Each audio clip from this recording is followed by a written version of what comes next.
ಸ್ನೇಹಿತರೆ, ಸ್ವಾಗತ ಸುಸ್ವಾಗತ. ಇವತ್ತಿನ ಮುಖ್ಯವಾದ ಶಿಕ್ಷಣ. ನಮ್ಮ ದೇಶಕ್ಕೆ ಎಷ್ಟು ಶಿಕ್ಷಣ ಬೇಕೋ ಅಷ್ಟು ಸಿಗ್ತಿಲ್ಲ.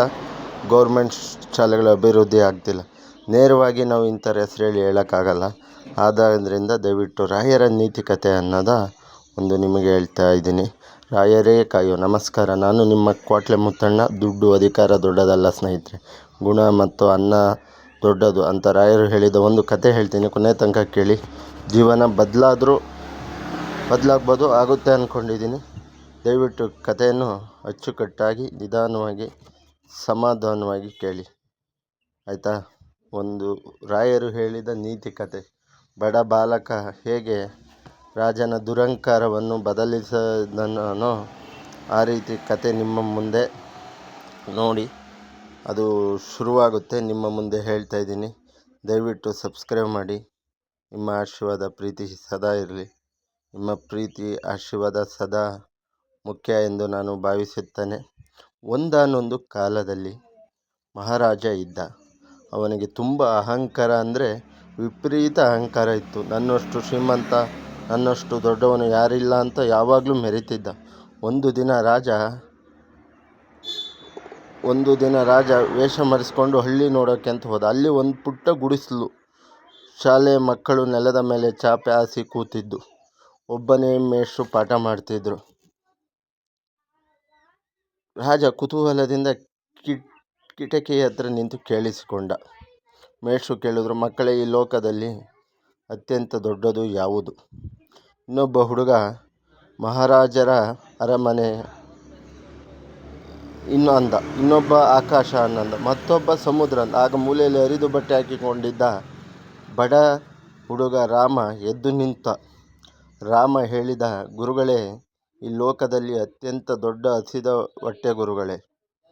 ಎಲ್ಲರೂ ಗೋಳಂತ ನಕ್ಕರು. ರಾಜನಿಗೂ ನಗು ಬಂತು. ಪೆದ್ದ ಹುಡುಗ ಅಂದುಕೊಂಡ.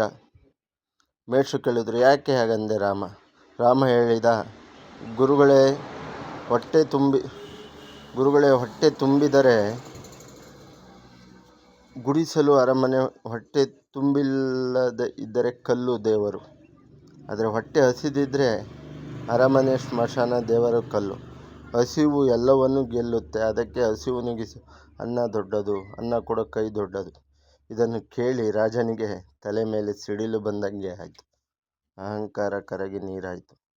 ನಾನು 56 ಭಕ್ಷ್ಯ ತಿಂದು ಮೆರಿತೀನಿ. ಈ ಹುಡುಗ ಗಂಜಿ ಇಲ್ಲದೆ ಜ್ಞಾನ ಮಾತಾಡ್ತಾನೆ. ನಿಜವಾದ ರಾಜ ಇವನು, ನಾನು ಭಿಕ್ಷುಕ. ಮರುದಿನ ರಾಜ ಶಾಲೆಗೆ ಹೋಗಿ ಮೇಷ್ಟ್ರು ಮಕ್ಕಳ ಕಾಲಿಗೆ ಬಿದ್ದ. ಶಾಲೆಗೆ ದೊಡ್ಡ ಕಟ್ಟಡ ಕಟ್ಟಿಸಿ ದಿನ ಎಲ್ಲ ಮಕ್ಕಳಿಗೂ ಅನ್ನದಾನ ಶುರು ಮಾಡಿಸಿದ. ರಾಯರ ನೀತಿ ಜೋರಾಗಿ ಹೇಳಿ.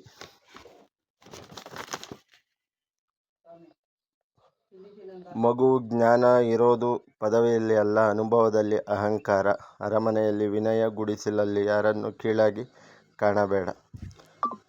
ಹಸಿದವನ ಮಾತು ವೇದಕ್ಕೆ ಸಮ. ಕೊನೆಗೆ ದಯವಿಟ್ಟು ಈ ಕತೆ ಇಷ್ಟ ಆಗಿದ್ದಲ್ಲಿ ಸಬ್ಸ್ಕ್ರೈಬ್ ಮಾಡಿ, ಕಮೆಂಟ್ ಮಾಡಿ, ಲೈಕ್ ಮಾಡಿ, ಶೇರ್ ಮಾಡಿ. ನೆನಪಿಡಿ, ದುಡ್ಡು ಕಮ್ಮಿ ಆದರೂ ಪರವಾಗಿಲ್ಲ, ಅನ್ನ ಹಂಚೋ ಗುಣ ದೊಡ್ಡದಿರಲಿ. ಅದೇ ರಾಯರಿಗೆ ಇಷ್ಟ. ದಯವಿಟ್ಟು ಈ ಹಳ್ಳಿಯ ಕತೆ.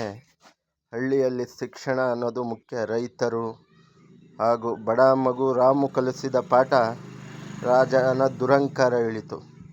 ಈ ಪೂರ್ತಿ ಕಥೆಯ ಪ್ರಮಾಣದಲ್ಲಿ ಅಹಂಕಾರವನ್ನು ಇಳಿಸಿದ ಬಡ ಹುಡುಗ ರಾಮು.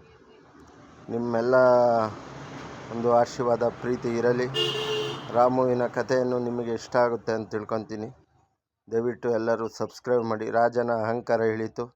ರೈತ ನಮ್ಮ ದೇಶದ ಸೊತ್ತು ಅನ್ನೋದು ತಿಳಿಯುತ್ತದೆ. ಹಾಗಾಗಿ ರಾಯರು ನೀತಿ ಕಥೆಯನ್ನು ನಿಮಗೆ ಇಷ್ಟ ಆಗಿದೆ ಅನ್ಕೊತೀನಿ. ಈ ಹಸಿದ ಹೊಟ್ಟೆ ನಿಮ್ಮ ಪ್ರೀತಿ ಆಶೀರ್ವಾದ ಇರಲಿ. ಏನಾದರೂ ತಪ್ಪಿದ್ರೂ ಕ್ಷಮಿಸಿ. ನಿಮ್ಮ ಪ್ರೀತಿ ಸದಾ ಇರಲಿ. ದಯವಿಟ್ಟು ಕಮೆಂಟ್ ಮಾಡಿ, ಲೈಕ್ ಮಾಡಿ, ಶೇರ್ ಮಾಡಿ, ಆಶೀರ್ವದಿಸಿ, ಹರಸಿ. ರಾಯರೋ ಕಾಯ, ರಾಯರೋ ಕಾಯೋ, ರಾಯರೋ ಕಾಯ. ರಾಯರಿದ್ದಾರೆ, ರಾಯರಿದ್ದಾರೆ, ರಾಯರಿದ್ದಾರೆ. ನಿಮ್ಮ ಪ್ರೀತಿಯ ಆಶೀರ್ವಾದ ಸದಾ ಇರಲಿ. ಈ ಕತೆ ತುಂಬ ಅದ್ಭುತವಾಗಿದೆ. ಶಿಕ್ಷಣಕ್ಕೋಸ್ಕರ ಮಾಡಿದ ಕತೆ. ಕಮೆಂಟ್ ಮಾಡಿ, ಲೈಕ್ ಮಾಡಿ, ಶೇರ್ ಮಾಡಿ, ಸಬ್ಸ್ಕ್ರೈಬ್ ಮಾಡಿ, ಆಶೀರ್ವದಿಸಿ.